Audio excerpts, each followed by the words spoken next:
Hello, my friends. I'm Gene Della Sala. I'm president of Audioholics, and today we have Hugo Rivera, vice president of marketing.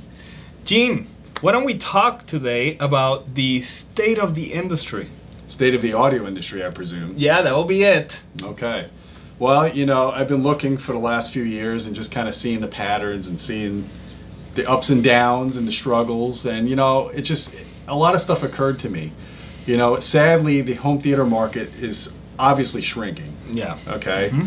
You know, specialty audio shops are pretty much gone.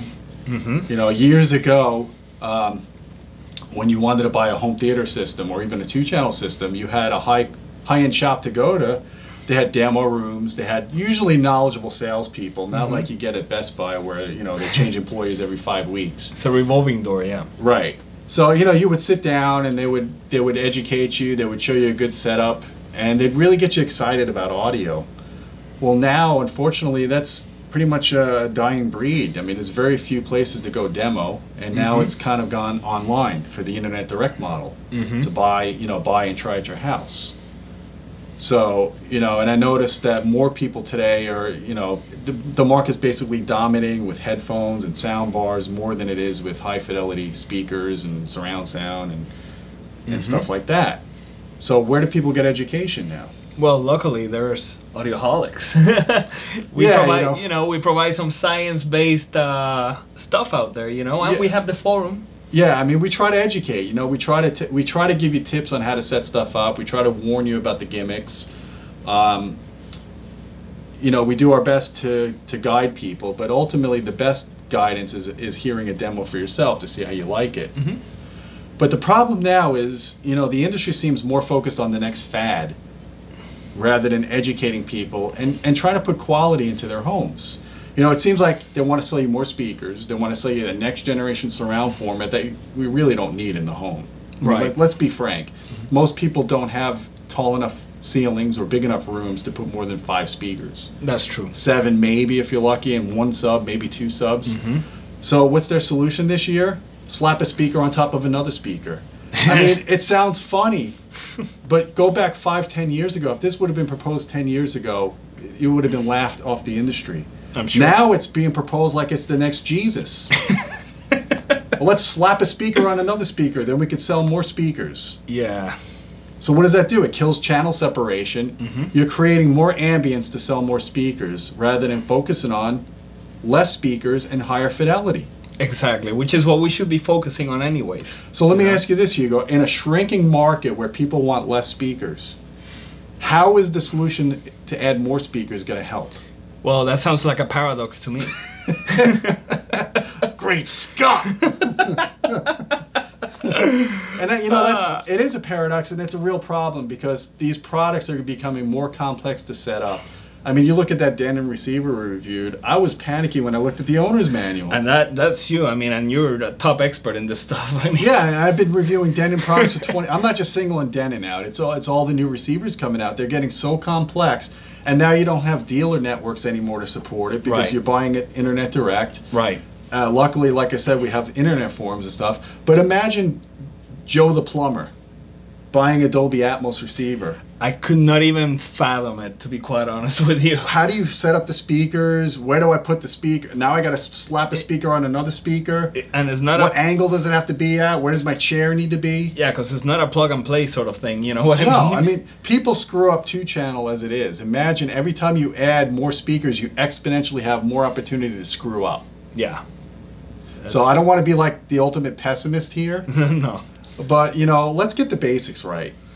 Yeah, I think it goes back to just, you know, getting the right gear, okay, getting the good source material, and then, of course, getting the good setup, you know? That's what people should be focusing on, in my opinion. And the room. I mean, you know, how many homes have you been to where they bought a nice stereo system and they threw all the speakers up towards the ceiling because they didn't want to see them on the floor? Yeah, that's not going to work. You know, none of the primary speakers are at ear level anymore. That's, you know... I mean, I think what people need to understand is the simple physics. I mean, we're playing around with sound waves, okay? So assuming that everything else that I mentioned is good, then the next step, you have to set them up correctly. Otherwise, the sound waves are going to be all over the place. Yeah, you want the direct sound to hit you first. You know, exactly. I mean, you don't want we're not Amir Bose where you want reflections everywhere. I mean, some people might like that. If you want accuracy and you want fidelity, you want to have good speaker placement, and it starts with the first 2 to 5 speakers. Exactly. And I think it all boils down to the fact, Gene, that a lot of people unfortunately have not been exposed to a good listening experience. So as a result, they don't have something to compare with. They don't have a standard. That's true. So I think that's look what's going on with the movie industry. I mean, how dumb have these action movies become? They all use the same CGI effects. Everything is sharp metal. Everything looks half organic, half technical, and everything has bad bass sound and a camera shake. Thank you, JJ. Lens flare and camera shake. All that stuff has been cloned all across the board. And it's like I don't know if I'm watching Transformers, Star Trek, Star Wars, or Monsters Inc. It all certainly has the same sounds, so it's like I don't know.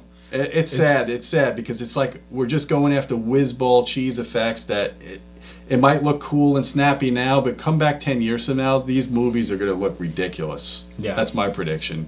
And these sound effects that they're producing is somewhat ridiculous too.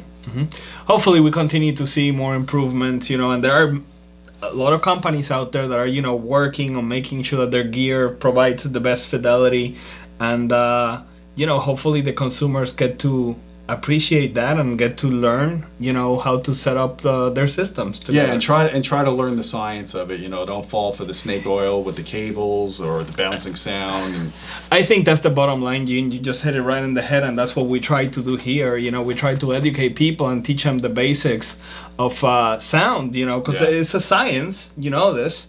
And people that neglect the fact that it is a science and that there are physics behind it, then they're just going to be prey to the marketers that are, using this magical schemes to make things work, I tell you what, if you don't have the ability to accommodate a surround system or even a good 2-channel system in your room, here's your answer right here.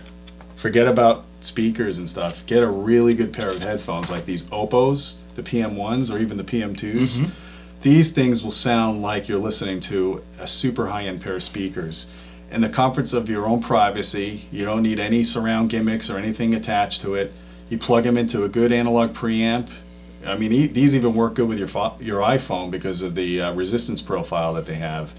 And you're in heaven. Put a good source on it, like HD tracks or, DVD audio, SACD. I'm telling you, this is incredible stuff. The hardware is there for the taking. It's just up to you guys to figure out the right hardware to use and the right source material to use. Exactly. So I think that's the take-home message right there, and just simply don't fall for the marketing schemes out there. There's a lot of snake oil. Yeah, there is, and that's why we're here, and we hope that you find this video useful. And please let us know, like, what are you running? Are you running 5.1, 7.1? Are you running 2-channel? What's your preference? And give us some feedback in our YouTube channel. Yeah, comment below. Let us know what you think. Let us know all those things. And we always like to interact with our fans and see what's going on out there, Absolutely. Awesome. So with that said, until next time, keep listening.